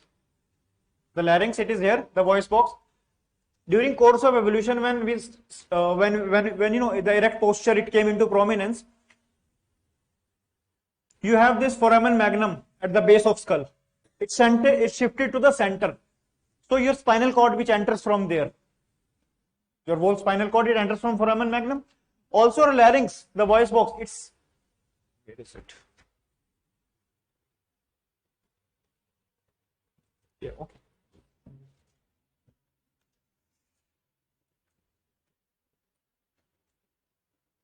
So the larynx, it is in a lower position as compared to the apes in humans, and this larynx which you know as the Adam's apple, this larynx, it is at a lower position as compared to apes, if you see that in that diagram. Okay.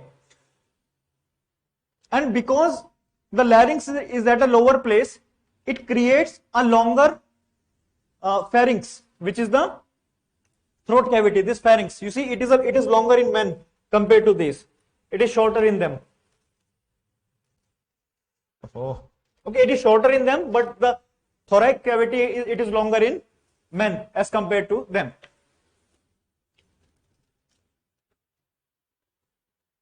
See the shape of tongue. It is more rounded in humans as compared to apes. See, tongue, it is there. We have more rounded tongue. The palate, the upper part, this palate, so it is more rounded compared to apes. So the comparative anatomy, if we see in terms of language production, it is very different, and due to roundness of tongue and this curvature of palate, more round curvature of palate, we are able to make more sounds as compared to apes. Okay, in that sense. Speech is what we practice as a language form. Okay, speech is produced by exhaling air from the lungs. You exhale air from lungs, then only you will be able to speak. Okay, to provide speech, and that passes through your larynx. Okay. There are vocal folds. The voice or the sound, it is created by vibration in these vocal folds. Okay, the sounds, it is created by vibration in these vocal folds, and what you have is this.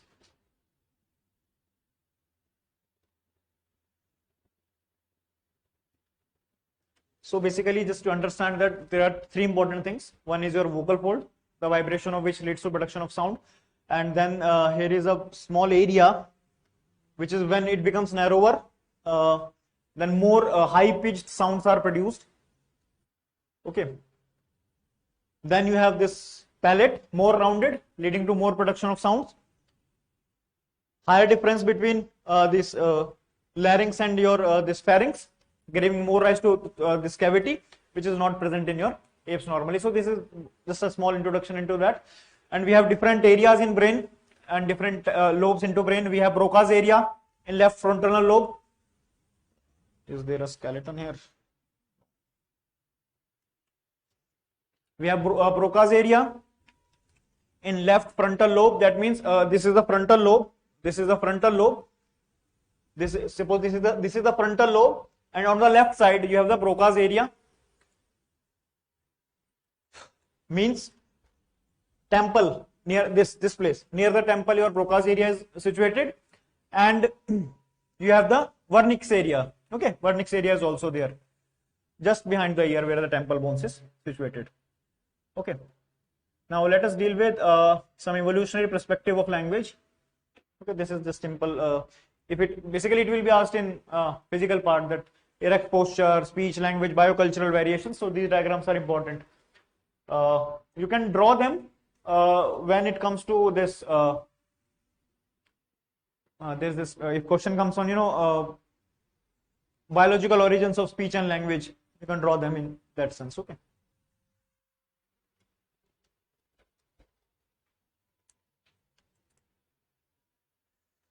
So when we talk about the evolution of language,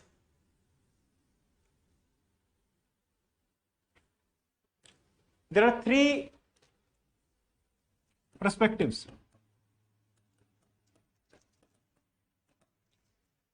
First perspective, it says that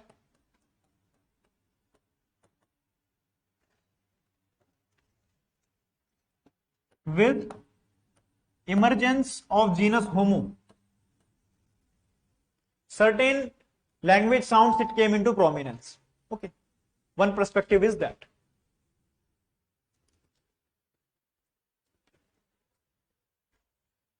Genus Homo and its emergence. That means around 2.5 million years ago, when Homo habilis it came into prominence. Another perspective is about when anatomically modern humans, which is more about 1 lakh year or something, that time scale, they came into prominence, then language emerged.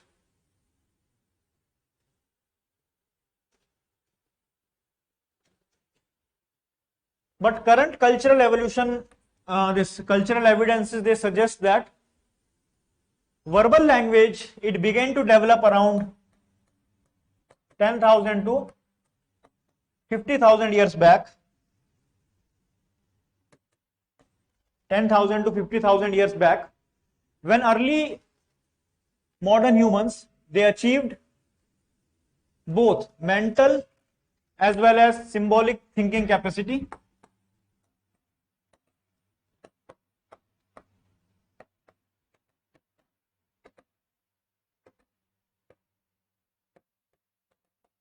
They achieved both mental as well as symbolic thinking capacity.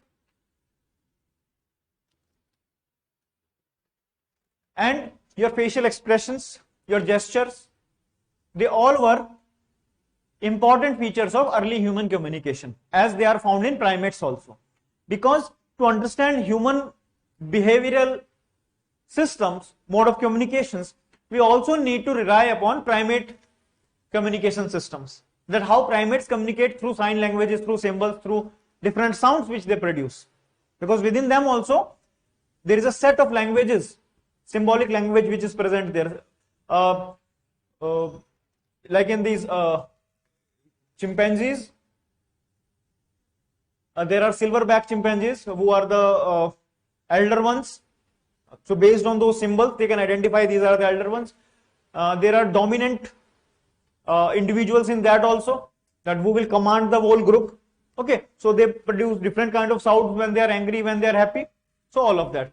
So these are different perspectives which has emerged through all of that. But when it comes to early structure, understanding early structure of languages, the scholars initially, they were led by certain ethnocentric assumptions. Okay, they were led by certain ethnocentric assumptions that languages which are of Europe, they are more advanced, they are more developed as compared to structures and organizations of language which are non-European in nature. Okay, for example, they considered Chinese languages primitive in nature. They considered Chinese languages as primitive in nature.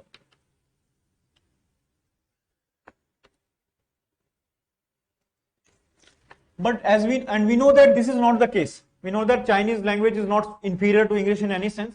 Also, there was this case of a language known as Piraha. There is a language, Piraha language. Okay. It appears very simple. It appears very simple in many ways compared with English. Okay. And that is why it was considered as an inferior language compared to English. But with time, when more refined understanding of languages came into prominence, it was found that each language should be understood in its cultural context. English works for globalizing technology-driven societies. Okay, it works for those societies, no doubt in that.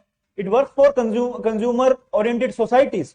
But for a population who is foraging in nature, who is dependent upon rains, who are living in rainforest, such as Piraha, it works for them.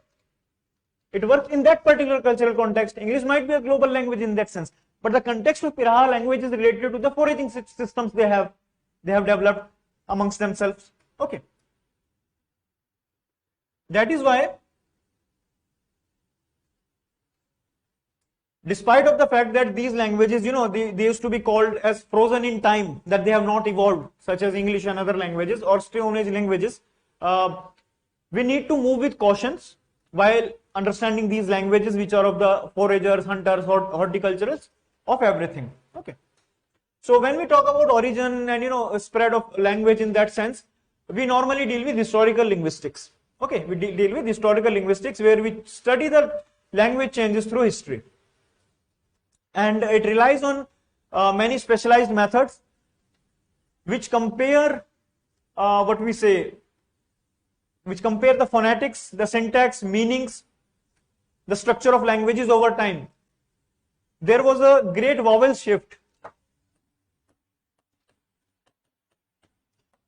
Great vowel shift in 1400s in English language, which completely changed the structure of English language. that how it should be written in that sense. So this is being studied by the historical linguists, that how language changes over time. You must have seen that English has been written like this: thou shall not do that. It's things like that in that written, that old classical English, traditional classical English. We can't even read that what is written in that. It must be have written like A has, it might be written like that. A is, does it sound like A? A is like this for us. Okay, so it's getting refined in like that. Same case goes with Hindi also. It's basically, its formation normally started around 1200s or something, but till late 1700s or 1800s early, with coming of that man Bhartendu Harishchandra, development of Hindi actually took place. So there were some something called upbranch, as we call it. Have you heard of this word? Upbranch. It also exists. Crude form of language. Okay, into that sense, all of that. So William Jones, he was also, monumental in establishing the Asiatic Society. So he was a British colonial administrator, and in his spare time he used to study Sanskrit, a classical language of India, as we know that. And he noticed that there are similarities between Sanskrit, Greek and Latin in their vocabulary, especially with respect to, for example, let's take the word in Sanskrit.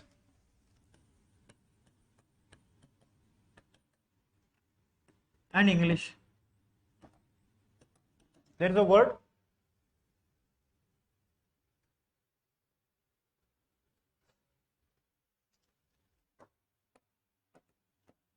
father. In Sanskrit it's Piter. Okay, and in Latin it is Pater. It is written like that.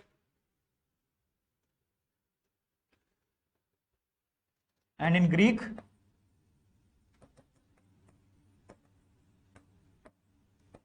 Petros.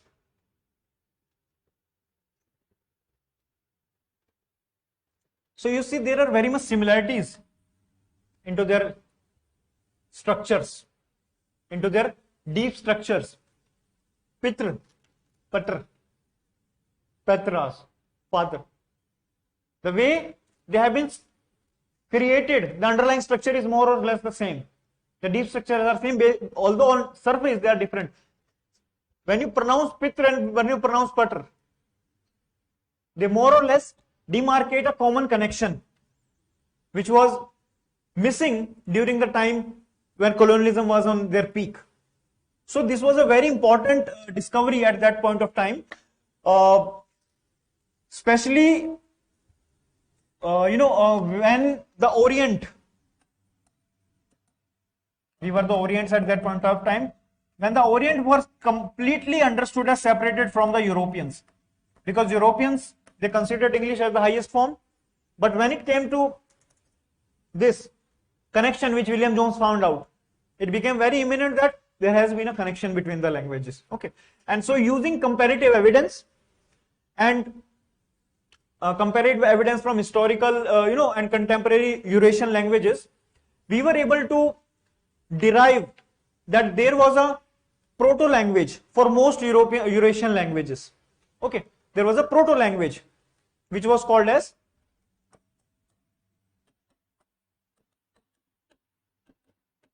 Proto-Indo-European language, PIE language.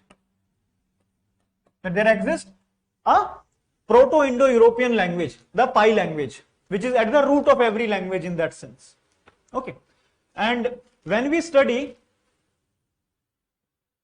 the change in the lexicon structure, lexicon means the overall vocabulary, that how overall vocabulary is changing, we call that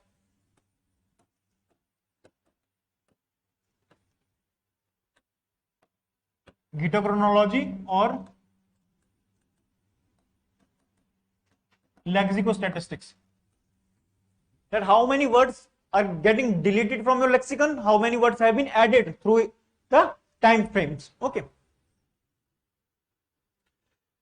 Linguistic evidence, they suggest that Proto-Indo-European language, it was located in Eurasia, either north or south of Black Sea. Where is Black Sea?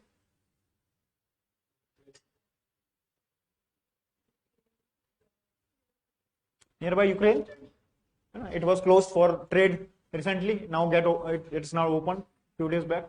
So they said that it was located, the origin point of pi, it was located somewhere north or south of your Black Sea. Okay. And from the area of its origin, 6,000 or like 8,000 years back, it spread into Europe, then into Central, South and East Asia. And local version they developed from that place. So at the top you have the Proto-Indo-European, which around 6 to 8,000 years back it spread into different South, Eastern, Central and other Asian parts. Like around 5,000 years ago emerged your Indo-Iranian language. Under which you have your Sanskrit and Iranian as the key languages, within which you have your Persian, Hindi, Bengali, Punjabi and Sinhalese.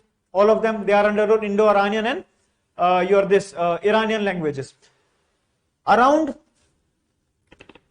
3 to 4,000 years ago, your Balto-Slavic languages, they started emerging, within which you have languages such as Latvian, Russian, Ukrainian, Polish, Old Church language, all of that. Around 2 to 2,500 years back, Latin started emerging. Okay, from that, your present day Romanian, Italian, French, Spanish and Portuguese language, they started emerging. Should I show you the map? That will be easier for you to understand. Okay, so you can get a sense of it.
See, around 6 to 8,000 years ago, your pi emerged somewhere north to south of Black Sea. Around 5,000 years ago, when they started spreading in Asian continent, emerged your Indo-Iranian branch, from which around 3 to 4,000 years ago emerged your Sanskrit, which is a sub branch. Around 2 to 3,000 years ago arose your Iranian branch. Okay, from that your present day Hindi, Bengali, English, Punjabi, Sinhalese, they developed. Similarly, when they spread into Europe, around 2 to 3,000 years back, your Germanic branch started developing. From that you have West and North Germanic, and your present day English, Dutch and German, they started developing. Okay, similarly 3 to 4,000 years back you have the Balto-Slavic branch, from which your Old Church Slavonic developed around 1 to 2,000 years ago. You have Latin, Celtic, Classical, Greek, everything. Okay, from where you have Welsh, Gaelic, Portuguese, French, everything. So it occurred between, the highest development, it occurred between 4 to 1,000 years ago. Not just one, around 1,500 years ago. Okay, that has happened. So it took a great deal of time for Germanic to arise from Proto-Indo-European as compared to Indo-Iranian and Sanskrit. Okay, that is the one case, the Indo-European language family. This is what we are talking about. So all of these comes under the Indo-European language family. Okay, that's the case.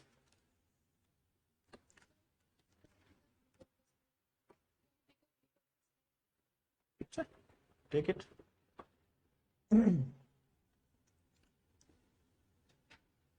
And when it comes to written language, these are about spoken language also. When it comes to about written language, earliest written language, the evidence comes from Mesopotamia, Egypt, and China.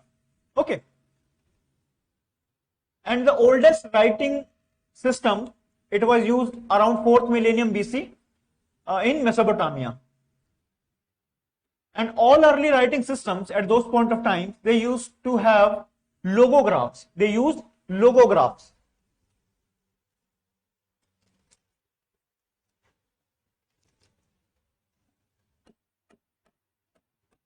The earliest writing systems, they used to have something called logographs, which they used to have.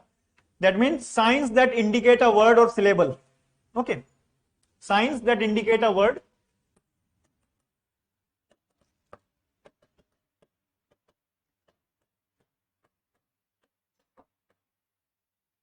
or syllable. Okay. Or a sound maybe. So over time, these logographs, they started evolving. Okay. Started evolving. And the emergence of writing is normally associated with the development of state. As we see that the rising of civilization, writing is an essential component in that.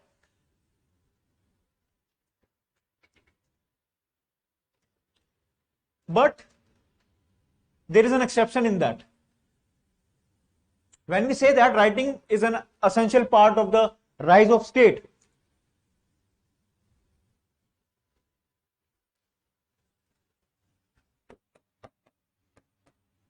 the Inca Empire, it is an exception in that case. It is an exception. Most of your civilizations, they started emerging around 2000 years ago.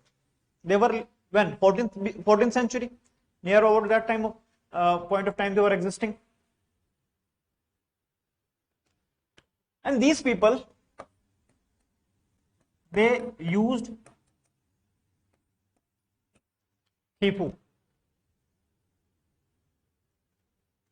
or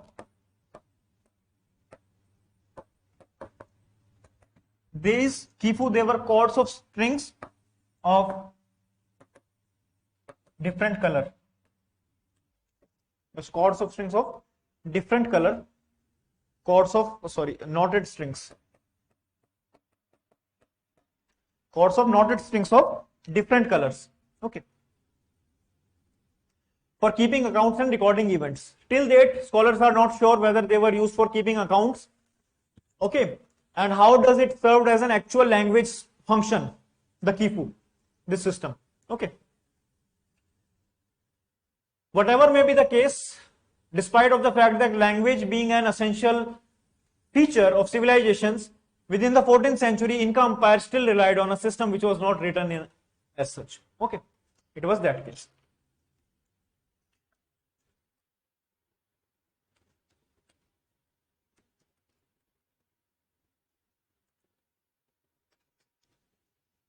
I'll show you how Khipu looks.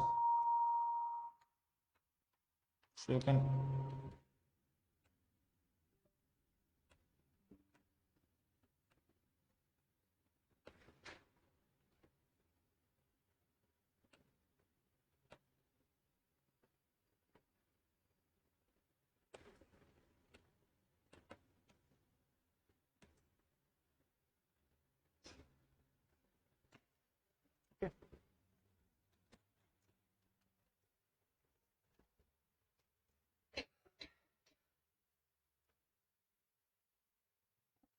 see, this is how it looks. There are chords which are which has been tied. There are knots which are present there. Okay, so it is not yet sure that how these were used to communicate, rather than apart from having a function of keeping accounts. Okay, this is Khipu, which was used in Inca Empire, 14th century. And there are two interpretations which of the functions of early, that why early writing exists. The first is that writing was mainly for ceremonial purposes, and second says that and see, when we talks about that the function of early writings, we find evidences from places like tombs, the epigraphs which are there on the tombs, the graves, we find, words written on the graves, and temple carvings. And the second interpretation about the function of language is about that it was used for secular use in government purposes. For government purposes, record keeping and trade. So there are two different perspectives. One is more ceremonial in nature, the evidence for which we have from tombs, temple carvings, okay, bone inscriptions. And the second is about that language was used by the government as a secular form for record keeping, for trades and accounts. These are two interpretations which emerge for the functions of early language use. Okay, that is the case. And when during course of time,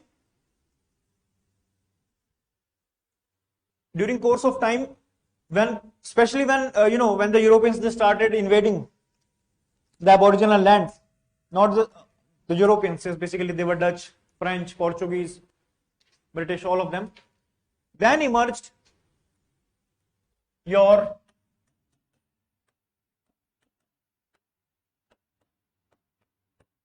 Pidgin and Creole. Then emerged your Pidgin and Creole. And we'll deal about Pidgin and Creole in next class. And apart from that, we'll deal with verbal communication and forms of language, how language is structured, and also about Sapir-Whorf hypothesis and language and social stratification. These 3 or 4 topics are left in this. Nothing much to stress about it. So this is for now. I hope things are clear. These are relatively simple explanation about what are the functions of language, characteristics of language. What else we did? Functions, characteristics, origins. These, how language originated. We saw the comparative anatomy of man and apes. Non-verbal communication we did. That's important. Okay. So, and also language definitions and all of that. So these are the things. If someone is having any questions, please feel free to ask. We still have 5 minutes left for the class. Okay.